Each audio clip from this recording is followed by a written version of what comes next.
வணக்கம். உதடுகளை சிவப்பாக வைத்துக்கொள்ள இரவு தூங்கும் முன்பு வெண்ணெயை உதட்டில் தடவ வேண்டும். வெள்ளரிக்காயை துண்டுகளாக வெட்டி உதட்டில் தேய்க்க வேண்டும். உதட்டில் இருக்கும் ஈரப்பதத்தை தக்க வைத்துக் கொள்ள தேன் தடவலாம். உடலுக்கு உறுதியை தருவதில் பிரண்டை மிக முக்கிய பங்கு வகிக்கிறது. எலும்பு முறிவு உள்ளவர்கள், எலும்பு பலவீனமானவர்கள் பிரண்டையை தொடர்ந்து சாப்பிட்டு பயன்பெறலாம். மேலும் வாய்வு பிடிப்பு, கை கால் குடைச்சல் இருப்பவர்களுக்கு பிரண்டை நல்ல மருந்தாக இருக்கிறது.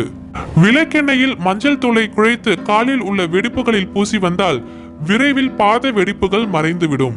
கால் நரம்புகளில் ஏற்படும் வெரிகோஸ் பிரச்சனைக்கு இரவில் கடுகு எண்ணெயை தேய்த்து வந்தால் இரத்த ஓட்டம் சீராகி வலியும் குறைந்துவிடும்.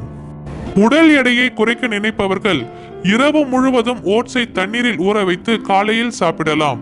இதன் மூலம் உடல் எடை குறைவதை அவர்கள் நன்றாக உணர முடியும். இரவு நேரங்களில் திடீரென்று சிலருக்கு தொண்டை அடைப்பது போல் இருக்கும்.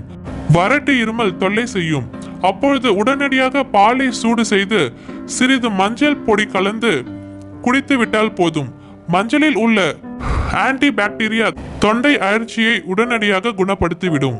பாலில் மஞ்சள் தூள் கலக்க விருப்பம் இல்லாதவர்களுக்கு அதில் ஒரு சொட்டு தேன் கலந்து குடிக்கலாம். இதன் மூலம் வறட்டு இருமல் உடனடியாக நின்றுவிடும்.